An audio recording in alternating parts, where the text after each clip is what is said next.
Thank you very much for that gracious introduction, and really, Rajesh Nair, really touched by your very kind words. Also, M.S.A. Kumar, distinguished Shyam Srinivasan, Azad Moopan, Ajit Moopan, members of TiE and TiECON, including my old friend Arun Kumar, who first dragged me onto the TiE stage in Silicon Valley at the very first or second TiE. So I go back a long way with all of you. In fact, not only did you do that, and I'm just remembering, you also roped me into addressing the first ever TiE Calcutta with a communist chief minister alongside me, at which Buddhadev Bhattacharjee made the news-making statement that some people in my party say globalization is bad, but I say that you have to live with it, or words to that effect, which became big news at the time. So now I'm remembering you've actually connected me to a lot of TiE efforts, but clearly, judging by the audience here, by the extremely impressive gentleman on the stage, should have been at least a lady or two really as well, but I think TiE has clearly got off to a very impressive start, and I'm happy to be with all of you today on this rather beautiful morning in Kochi. I mean, I might have been in Delhi, where the air is unbreathable, so one celebrates being an MP from Kerala on occasions like this. And I know this is the largest gathering of entrepreneurs in our state, so that's also very satisfying. And over the next couple of days, I believe you will both engage in important and fruitful discussions and on promoting the entrepreneurial climate of Kerala, as well as have an opportunity to discuss in substance some of the challenges and prospects that entrepreneurship faces here. I understand that some of you have come from other parts of the state, some of you have come from other countries. And together, I hope that your sessions and your interaction at TiECON Kerala 2017, you will discover and reaffirm the unique opportunities and potential that Kerala offers to become the next entrepreneurial hub of our country. Yesterday, November 9th, was National Entrepreneurship Day. I don't know how many of you knew that. I didn't know it either until yesterday when I saw it in the newspapers. But I think that's a good sign that we finally are waking up to the importance of this kind of entrepreneurship. After all, it wasn't long ago, certainly the India in which some of us here grew up, was very much an India where entrepreneurship was not just not celebrated, it was actively discouraged. And as somebody who has been dwelling in the past in my last book, I found myself explaining to young people that if you don't know where you've come from, how will you ever appreciate where you're going? And I think I may want to start there again also with all of you, because in the first 4 decades after our independence, when entrepreneurship obviously was not the flavor of the season, we had gone the other way. Self-reliance and economic self-sufficiency were our mantra. Entrepreneurship was not being encouraged. There was very much strong pressure towards a more and more closed economy. And it's partially because in those days, whereas in those days, the Western countries like America, people associated capitalism with freedom. In India, capitalism was associated with slavery. Why? Because, of course, the British East India Company had come to trade and stayed on to rule. And so our nationalists assumed that any foreigner with a briefcase must be the thin end of a neo-imperial wedge. That they say they want to trade with you or they want to invest here, what they really want to do is to rule you.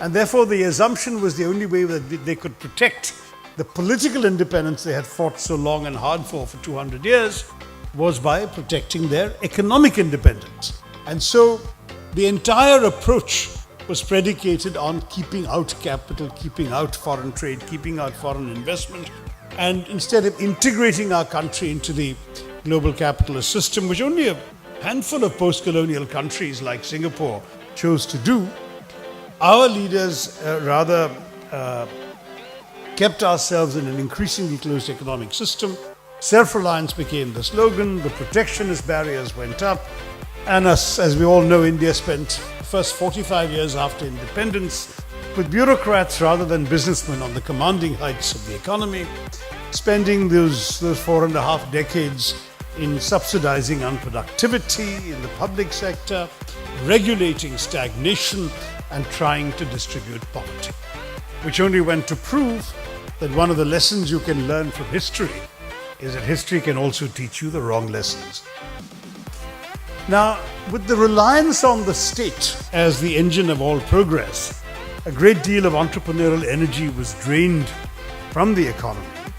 But with the liberalization that began in 1991, India has experienced a significant change. I think it started one could argue, with an act of political entrepreneurship, that the risk taken by Prime Minister Narasimha Rao in empowering his finance minister, Dr. Manmohan Singh, to step out there and open up the space. And Manmohan Singh's historic words in the budget speech of 1991, when he said, paraphrasing Victor Hugo, that no power on earth can stop an idea whose time has come, that I think gave us a tremendous change, which has led to the boost in entrepreneurship. Today, a country once hindered by structure and regulation, a country which is either largely statist or family business run, as far as the economy was concerned, transformed into a nation which encourages entrepreneurship and innovation.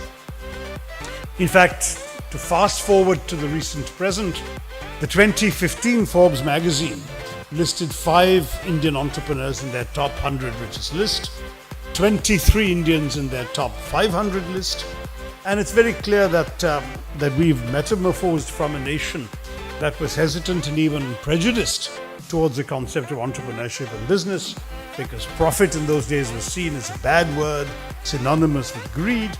Now we are seen as a nation that enables entrepreneurs, and certainly in many parts of North India, greed is no longer considered a bad word either. So things have changed a lot in the approach. Now, what is noteworthy is how Indian entrepreneurship has transformed the country. And it's not really just since 1991, that's been the sea change. But if you go back to the handful of examples from earlier eras, you can actually get the flavor of this change. One of my favorite stories remains that of how Jamshedji Tata in the 1890s was denied admission to the whites-only, I think it was Pike's Hotel. There's some historical dispute, some versions say Pike's, some say Watson's. But either way, he was thrown out. They had a sign outside saying Indians and dogs not allowed. So he went off and established, as an entrepreneur, a bigger, grander, more opulent hotel, the Taj Mahal, which is today one of the finest hotels in the world, while the hotel that threw him out is long since closed.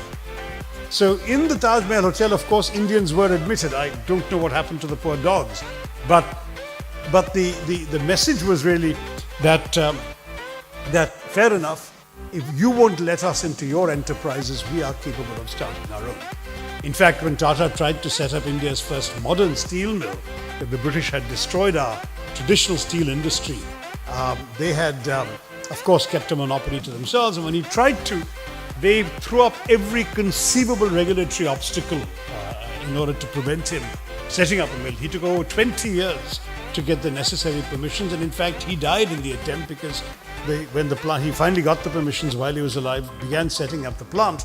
But the first steel sheets rolled off under his son's watchful eye, the Rabji Tatas. But when Tata was trying to do this, a senior colonial official, the then chairman of the railway board, sneered that he would personally eat every ounce of steel that an Indian was capable of producing.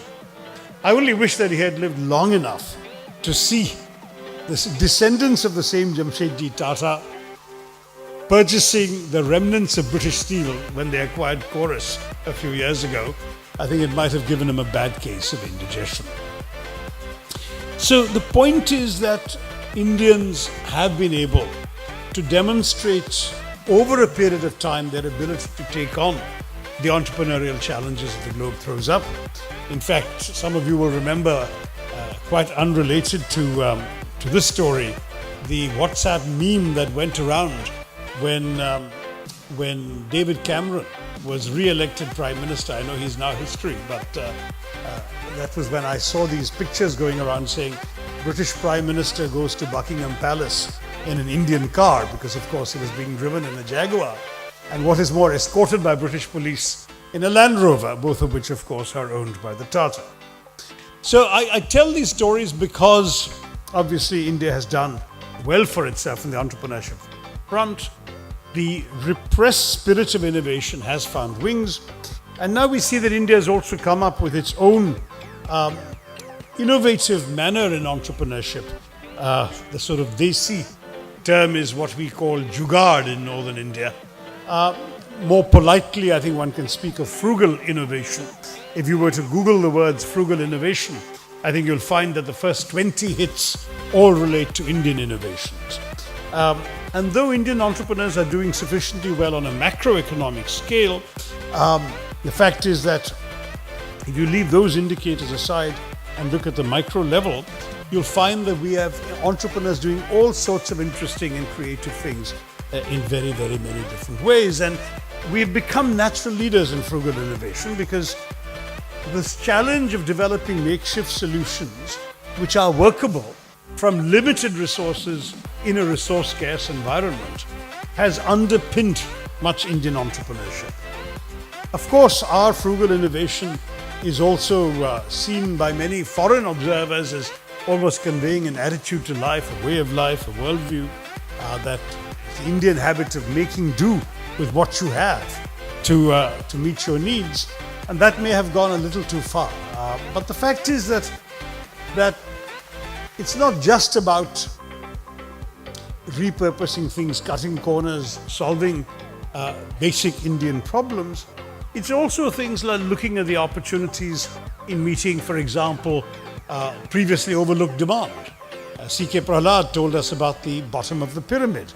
And it's very interesting that we had, for example, the realization by Indian companies that there are many people in our country who are poor, but who can still be consumers. So the poor person may not be able to buy a bottle of shampoo, but if you can sell them shampoo in a sachet for 5 rupees, which they can use in 1 or 2 applications, there are people who will buy them. And that discovery has actually been a remarkable Indian innovation, subsequently copied in Africa and many other places. So a market for a product that it had always been assumed the poor couldn't buy. And so the realization that the poor can be consumers has been very, very instructive. And so India's frugal innovation is often involved actually starting with the needs of poor consumers and working backwards. So whereas in the West, for example, people invent a product and then complicate it or refine it or make it smaller or fancier or more expensive, Indian innovators often find themselves stripping a product down to its bare essentials in order to make such a product affordable, accessible, durable and effective, and thereby reach a larger market. And I think it's important for us to recognize that Indian ingenuity has produced a startling number of world-beating innovations in recent years.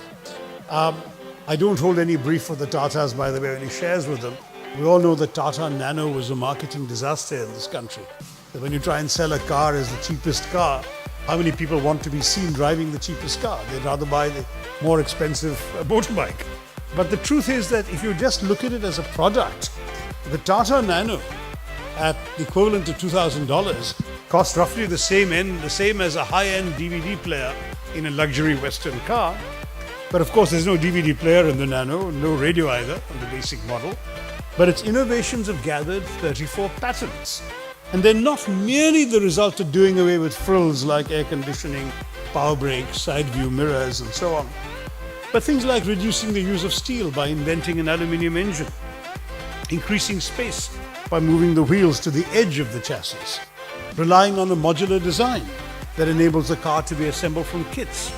All of this has demonstrated conclusively that Indian entrepreneurship can succeed by doing more with less.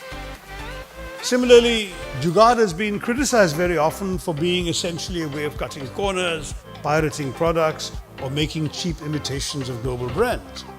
I would disagree. I think Indian entrepreneurs have shown that you can, through the approaches of Jugaad, actually facilitate innovation. Find inexpensive solutions, which are indeed often improvised ones, within the constraints of a resource-starved developing country. Now, the classic Jugaad is the Indian farmer or villager who takes a bullock cart and puts an irrigation hand pump on it as an engine and using it to transport his goods or his livestock. That's the kind of individual entrepreneurship that Indians are credited with. But even that shows a certain level of imagination. Common machines and household objects, for example, are reincarnated in ways that their original manufacturers never intended. Everything is reusable or imagined. I had this wonderful picture of a washing machine being repurposed in a Punjabi dhaba to make industrial sized quantities of lassi. And why not? Imagine if you have 100 thirsty people crowding around your shop on a hot summer's day and you have to go through them in a normal blender. How long it'll take you? Why do you need to do that? Washing machine will serve the same purpose. And I've actually seen a video of this, the washing machine lassi maker.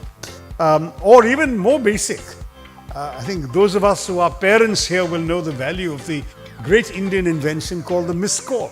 Right? So if you have a mobile phone but you can't afford to pay the bill, you just have a deal with your friend or your parent or whoever else it is that one ring or two rings and switching off means that they have to call you back at their expense.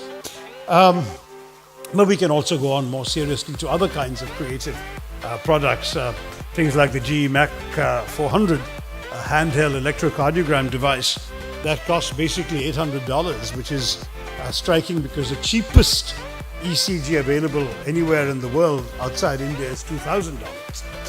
Or the Tata Swatch, this water filter, which at about $24 in today's exchange rate is about 10 times cheaper than its nearest competitor. And if you take that electrocardiogram, this uses just 4 buttons instead of the usual dozen. It has a tiny portable printer that looks like the ones that these waiters will now bring you for your credit card in a restaurant, making it small enough to fit into a knapsack or a satchel. And it's also capable of running on batteries. So if you're using your ECG in some poor rural area where the power supply is gone or is non-existent, it can work. But the most striking thing is the cost of an ECG today in this GE Mac 400 is about $1 per patient. Now that means that in a country where about 5 million Indians are dying of cardiovascular diseases every year, this simple bit of entrepreneurial innovation can save thousands of lives.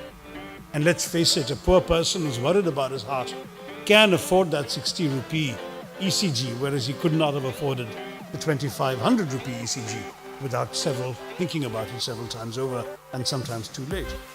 Or that water filter, the Swatch, they're using rice husks, which is such a common waste product in our paddy fields in Kerala. If you use those rice husks, you can actually effectively purify water. And what's striking is that, again, we are a country where 2 million people are estimated to die every year from drinking contaminated water. So once again, entrepreneurship of a very simple Jugaad kind of approach is actually saving Indian lives. Many other examples of frugal innovation are there. I don't want to single out some manufacturers over others. But there's a low-cost, fuel-efficient mini truck. I think there's an inexpensive mini tractor that's being sold. Mahindra designed it here, makes it in China, sells it in the US. A battery-powered refrigerator for the rural areas, particularly for our rural pharmacies, primary healthcare centers, to keep medicines cool enough and so on. We make the world's cheapest solar lamps, even cheaper than China, at about $12 and so on. An Indian company, a biotech company, invented the world's cheapest hepatitis B vaccine. Before this Indian company got into the game, the cheapest hepatitis B vaccine in America cost $15 per injection. Today, the Indian equivalent costs 10 US cents. So that's the kind of transformation that has happened. Insulin's price globally has fallen by about 40% thanks to an Indian entrepreneur who has invented a cheaper insulin. A Bangalore company's diagnostic tool to test for tuberculosis and infectious diseases comes in at about $200 in global prices, whereas the comparable equipment in the West comes in not at $2,000 but at $10,000. So that's the kind of differential that an Indian entrepreneur can make. So it's not just a question of serving the poor consumer in India, it's really creating a product that can revolutionize global pricing. And so solving some of these problems in an interesting way, even the financial sector, for example. After all, we had a country just a few years ago when UPA 2 began, we had about 15 million bank accounts in a country of 1.2 billion people. And Dr. Manmohan Singh started this process of extending banking services. The first idea was that if people won't come to banks, and the bank should go to the people. So we created all these correspondents, these banks of these groups, these brigades of traveling tellers with handheld devices who entered into the sort of homes of villagers and thatched huts, essentially taking the branch to the village home, taking deposits as low as 50 rupees. And of course, in addition to that, the thrust by both the UPA government and subsequently by the NDA government, which used the catchy term Jan Dhan, saw 175 million bank accounts between 2012 and 2015. So 2 years of UPA and 1 of NDA. We saw that, and I'm sure the figures have gone up further since 2015. So entrepreneurship in various forms has pervaded the Indian economy, and it's one reason why there is much more dynamism in the Indian economy than those who look only at the macroeconomic data believe. We always complain about seeing the wood and missing the trees. Sometimes it is important to really focus on these individual trees to see that the forest is basically healthy. In 2014, NASSCOM, Chandrasekhar's here, has predicted that by 2020, India would have more than 2 lakh people working for startups. At that point, when he made that prediction, when NASSCOM said that, India had about 65,000. And if you're going to have about 11,000 startup firms by 2020, then clearly entrepreneurship is on the upswing. Ironically, one could argue this cannot really be done without the support of the state. We've got the Startup India scheme. I'm not quite sure, maybe it's too early to tell whether it's working well and how well it's working. But it certainly could be supplemented. In the debate in Parliament on the budget, I pointed out to our finance minister that in ideas like telling entrepreneurs that for the first 3 years you'll have a tax holiday is not particularly helpful, because very few entrepreneurs make a profit in their first 3 years. So they're not going to be able to save much in taxes. But if you can give tax incentives to angel investors to actually help struggling young entrepreneurs to get a start, then you may actually make a bigger difference. That's one of the arguments that I found the government somewhat impervious to. There's a larger argument. The Honorable Prime Minister of Israel, a country famous for its entrepreneurship environment and startup culture, stated, this is Benjamin Netanyahu, that it's not just the economy of a country, but its culture that enables the process of entrepreneurship. He was talking about his own country. In our country, we have to change, therefore, our cultural attitudes, give greater impetus to entrepreneurship and strengthen the budding culture that encourages and nurtures this kind of approach. And Kerala, in particular, has a challenge to overcome.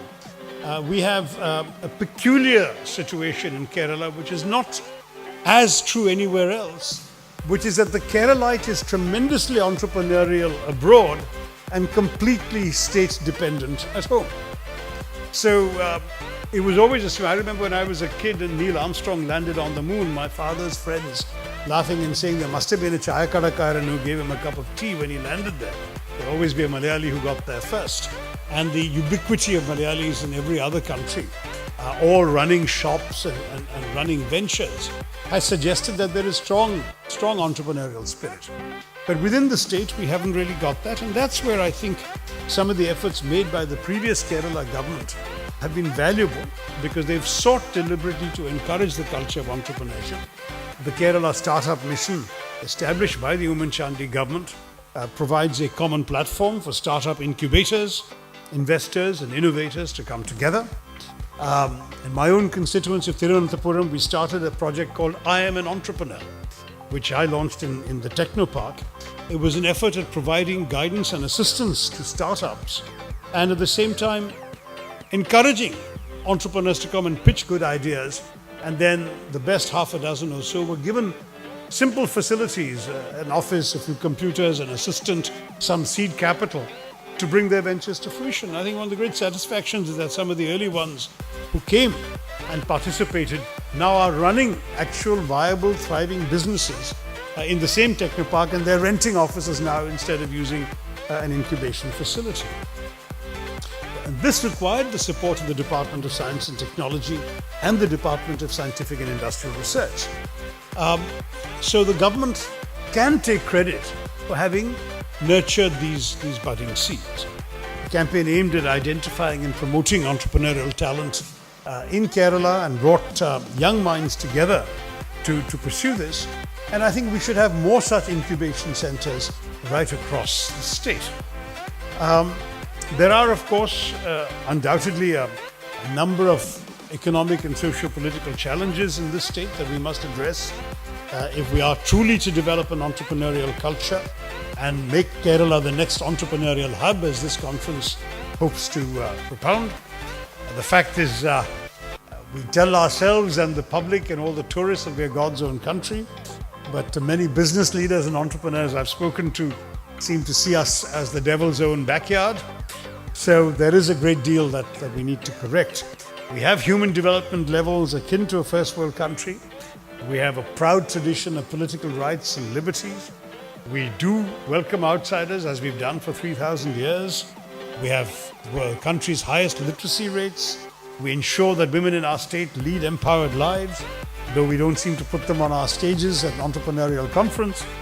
All of these successes of policy making and leadership are important, but they still mask certain critical economic challenges that come in the way of the objective of this TiECON conference. First is that Kerala staggers under a debt ratio of 28.5%, which is the highest in southern India and one of the very highest in the country. We have to accept that's impossible to sustain in the long run. Second, the main drivers of economic growth in the state have been the service and construction sectors, which together contribute 81% to our net state domestic product. This also means, however, that the contributions of industry and agriculture have been marginal. So entrepreneurship is coming in at a very small industrial base. There was a recent ease of doing business survey conducted by the Niti Aayog, and it's interesting because ease of doing business has become such a buzzword these days that somebody sent me a cartoon of a well-known traditional laxative saying, promoting ease of doing business for the last 2,000 years. But the fact is that ease of doing business has to be taken seriously, and there we have come out in the Niti Aayog survey as one of the worst performing states in the country. A couple of figures I think are not unfamiliar to all of you. On average, it takes 180 days to set up a business in India, which is why we are only 100th in the world in ease of doing business. But in Kerala, setting up a business takes more than double that, 214 working days. Even construction permits, which is why India is one of the worst in the world for speed of construction permits, because India nationally requires 112 days. Kerala manages to beat that record also. In Kerala, it takes 134 days to get a construction permit. Then there is a grave overdependence on remittances, 25% of the state's revenues compared to only 3% for India as a whole. So we've got these 2.2 million Keralites working in the oil-rich Gulf states. We're very proud of them. But we also realize that if it rains in the Gulf, we'll catch cold in Kerala.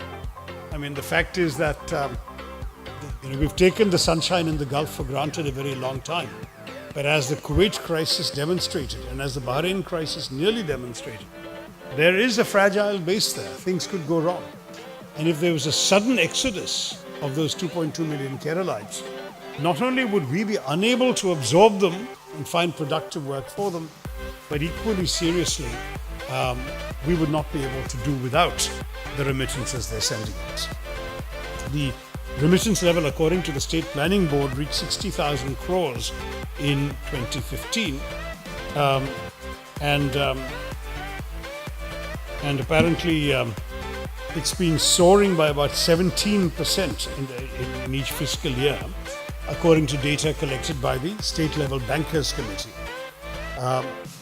So as a result, because of all this money coming in from the remittances, we have high income, we have one of the highest per capita incomes in the country, rapid growth, and strong social indicators, which coexist with high unemployment and a slim manufacturing and industrial base.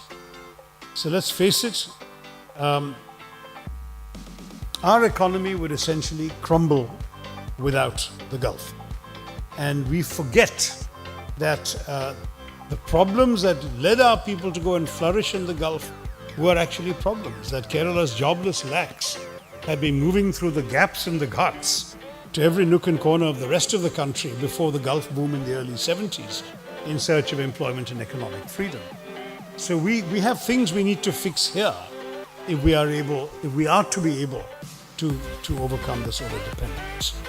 Despite all of this, despite exporting so much of our labor, we have an average unemployment rate of 7.4%.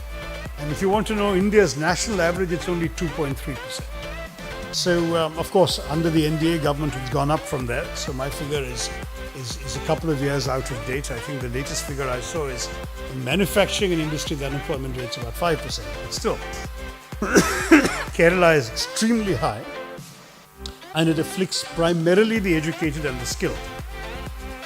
There has been an influx of migrant labor from far-off states to do jobs that Keralites are unwilling to do.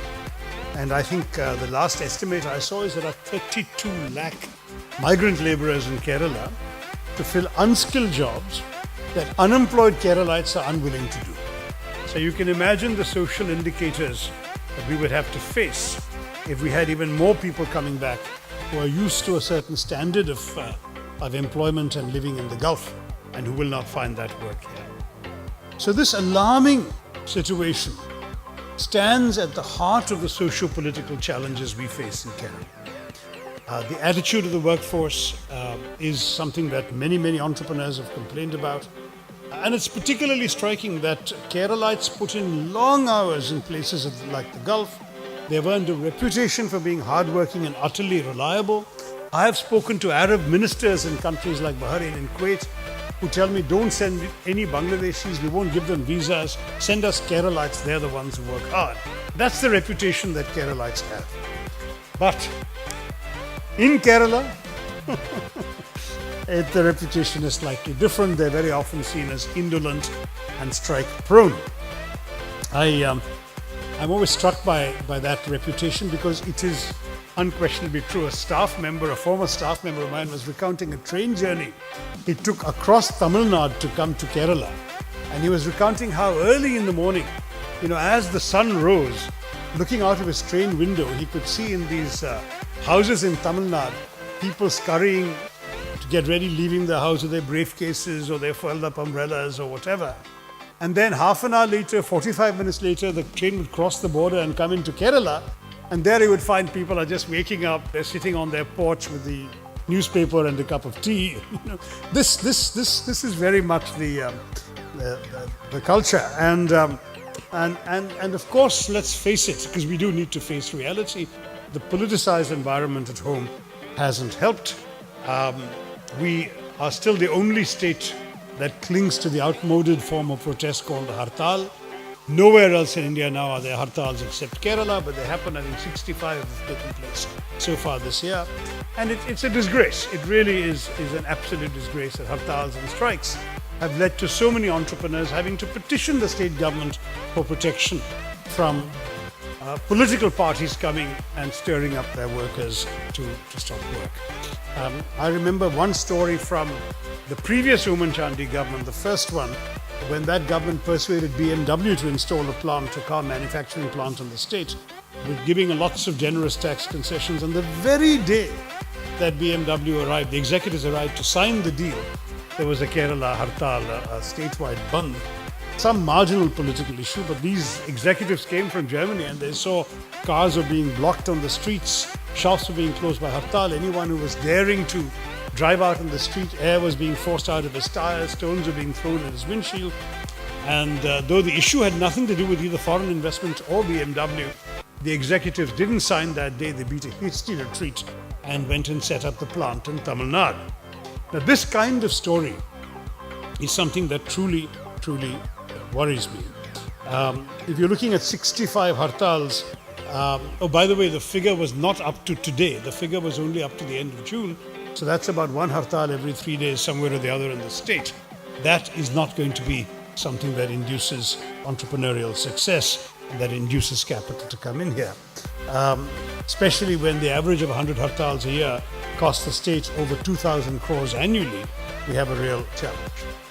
Now, having given you the bad news, because as Rajesh said in his address, we've all heard all the bad news already, so let's not dwell on that. Let's focus on the good news. I began, as you know, with mainly good news, then went into bad news so no one can accuse me of being unrealistic today. Let me end with some good news. It's striking, since we are now ruled by a communist government, which constantly draws great inspiration from Cuba, that Cuba is, of course, the country with the best patient-to-doctor ratios in the world. And yet it was a country that for generations languished under severe economic sanctions imposed by its nearest and biggest neighbor, the US, has very limited resources, a modest GDP. But the WHO has declared Cuba to be a role model on issues concerning healthcare, particularly in regard to affordability and accessibility. Cuba has a lower infant mortality rate than the US at 4.2 per thousand. It has a life expectancy rate of 78, the US is 79, I think. But of course, its average expenditure on healthcare in American dollars is $813 per person, as opposed to $9,500 per person in the US. So what Cuba did was to provide the political leadership, even within a communist system, a healthy entrepreneurial climate to healthcare, and focus on primary healthcare and preventive care. They made healthcare a human right in Cuba's constitution. They made access to healthcare universal and free, and they sponsored all medical education. So they were able to export doctors to various third world countries and as well create a medical tourism industry before we did so in India. So one can have many differences with the communist ideology of the Cuban government, but one has to concede they've developed a world-class health infrastructure. So it shows that even in a resource-strained environment, and arguably even with sort of a 19th century ideology ruling, they were able to create 21st century desirable levels of access to affordable healthcare. Now, Kerala in health is trying to head in the same direction, though we still have many challenges. And as we all know, and Dr. Azad Moopen is an example of this, the private sector is doing far more impressive work in healthcare in our state so far than the government sector. But still, the government sector in many areas of what one might call entrepreneurial activity is not lagging far behind. I met a few years ago a gentleman who must be known to some of you because he was based in Kochi for a while, a Malayali from the Bahamas called Anthony Prince. He's a president of a major ship designing company there, GTR Campbell. GTR Campbell was founded, of course, by a Scotsman. That was his name. Anthony Prince was his hardest working, most loyal employee. He rose to number 2 of the company, and when Mr. Campbell passed on, he passed his company to Anthony Prince. So GTR Campbell had built many ships around the world over decades. In fact, GTR Campbell is a company singularly credited with reviving China's Xingang shipyard. And when Prince took over, he thought, if I can do this in China for my company, why can't I do it in India? So everyone advised him against it. Everyone said, you can't possibly go to Kerala because there'll be strikes every second day, nothing will work. They make a huge trader class double hulk bulk carrier, and he decided he was going to get one of them built at the Cochin shipyard. This is about 10 years ago now. So it was a major undertaking because the GTRC trader class ship is 30,000 tons deadweight. It has a cargo hold of 40,000 cubic meters in capacity. And those ships are supposed to have a capacity of sailing over 15,500 nautical miles. So it's a huge ship, big engine room, big engines, big bulk, etc. Certainly it would have challenged any experienced shipyard anywhere in the world. But as the work unfolded, Prince told me, he realized he need not have worried. Not only was there not a single strike or work stoppage, but the shipyard workers took great pride in the fact that they'd been given such a major assignment. They finished the job to GTRC's complete satisfaction, and they did so ahead of deadline. And the story has a happy ending because then 5 more ships were built by GTRC in Kochi. It was the shipyard's largest ever order, and they would have given more except the shipyard ran out of capacity. And because they also had a pending order from the Indian Navy to build a huge aircraft carrier, and that was the end of that. But the fact that they could do it is itself an advertisement for the Kerala workforce and for the entrepreneurial spirit here.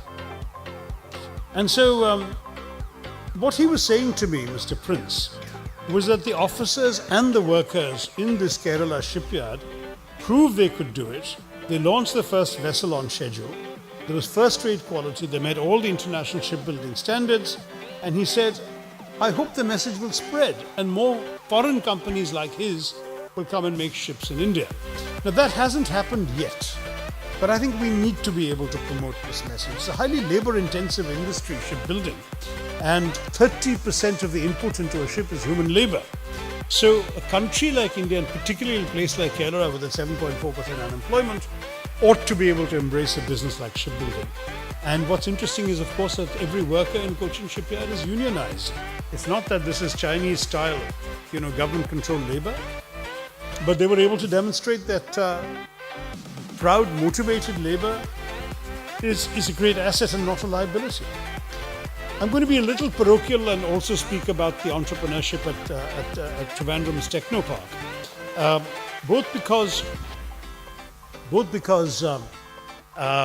I mentioned the I Am an Entrepreneur project, which took off rather well, but also the existing enterprises that came into Technopark. Vijay Raghavan, who established it, is sitting right here. He'll have even better stories to tell you. But when Technopark came into being, there was understandably some skepticism as to whether Kerala was able to, and it was the first Technopark in the country. They came in, and one of the interesting things is that I keep hearing from CEOs, many of whom are not Keralites, of their really satisfaction. They tell me in glowing terms of their satisfaction with the work environment in Kerala, the quality of the local engineering graduates, and of course the beauty of the lush and tranquil surroundings. The old cliche was that nothing succeeds like success. In some ways in Kerala, nothing succeeds like failure also, because our failure to attract and retain industry means we are the one place in India with breathable air. There isn't all this industrial smoke and pollution clogging up our air. So we actually have a technopark that's a joy to work in. And I think US Technologies' Alexander Verghese may be here today. He had told me a story years ago, which I love telling, because his firm bid for a contract. I think it was with a Houston or Dallas-based company for a software project that they could develop. And the company wrote saying, well, we've added you to the shortlist of Indian companies that have bid, but you're number 6 on the shortlist. We have some bigger names than you. We'll go and see them first. So these executives came through, they came from America, flew down to India, and then they spent 5 or 6 harrowing days inspecting the other companies in places like Gurgaon and Bangalore and Hyderabad, trying to plow through the traffic congestion, choking on the air pollution. And then they arrived in Thiruvananthapuram, checked into the beach, the Leela, I think it was, at Kovalam Beach, sipped a drink by the seaside at sunset, came to this lush green technopark in less than 20 minutes drive on a 4-lane highway, saw the facilities and voted unanimously to give the contract to the Thiruvananthapuram company. They said, if we have to visit India from time to time to see how our contract is doing, we'd rather visit Kerala than any other place in India. So that, I think, is our big strength. How can we attract entrepreneurial investment? we can do so by selling what we have to sell, which is indeed our environment, our attractive facilities, our skilled labor, and so on. That's the God's own country tag, applying not to tourism but to entrepreneurship. Of course, tourism remains our other major income generator, and entrepreneurship in tourism is really widespread. I know Jose Dominic is here. He is a pioneer in actually promoting tourism through a different kind of Kerala model, trying to come up with environmentally friendly tourism to tie into this narrative I'm telling you. But the fact is that in Kerala, the potential is absolutely immense, even if we've already had 2 or 3 decades of success in tourism. I've often been saying that Make in India was not the wrong slogan, it was at the wrong time, because by now we are trying to say Make in India for products that no human beings are going to be making anywhere. One of the reasons that big Foxconn announcement of $3 billion investment in India hasn't seen a single foundation being driven into the ground is because Foxconn has probably woken up and realized that robots can do it cheaper even than Indian workers. So I think Make in India is in trouble, no question about that.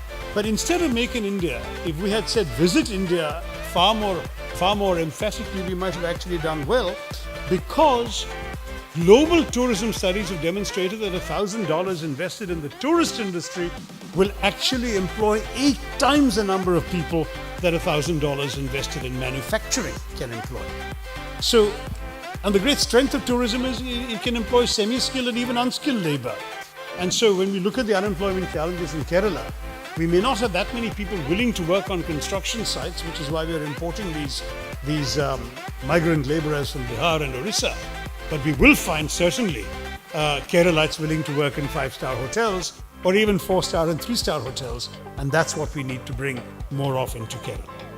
So I'm hoping that all those, I want to wrap up by saying, my gosh, I'm late for my next event, and as you know, we are all like Egyptian mummies. We are strapped for time. So let me just conclude by saying that it will take the leadership and entrepreneurial skills of those sitting in this room to realize the potential I've sketched for you, whether it is in certain kinds of manufacturing professions like shipbuilding, or whether it's in a labor-intensive activity like tourism. Why should we have a situation where more tourists visit Singapore or Dubai in a week than visit India in a year? The fact is that these are places that have realized how valuable tourism is to their economy. They've developed the necessary infrastructure to cater to high incoming traffic, and we have not. I remember the frustrations experienced by tourism operators in North Kerala. You have lovely pristine beaches, you have Bekal Fort, you have the proximity now of the upcoming Kannur airport, and yet the infrastructure is so wretched, and the complete lack of roads, reliable phone connections, and all sorts of problems have made these entrepreneurs tear their hair out saying the government hasn't given us the support we need. So my own view is the government can chip in, provide the infrastructure, the entrepreneurs can come in with their ideas and their innovations. We have to choose the right areas to target, and then it seems to me we can make ourselves not just God's own country, but God's own country with world-class human-made facilities. That, I think, is vital, and I encourage all of you entrepreneurs in this room today to display your talent and intelligence to set up creative new ventures. I'm absolutely confident, having seen, and I've mentioned a number of names on the stage and off the stage, of the motivated, mature, experienced and successful individuals who are here today, who will make exceptional contributions to the pool of knowledge and wealth in Kerala, in our country and in the world. You are the genuine leaders of Kerala, and in your own right, I hope you will carry the weight of the countless nameless, faceless citizens of our state who will rely on your skill and your dedication and your acquired talent to help build them a better tomorrow. I wish you all a successful conference. All the best. Thank you and Jai Hind.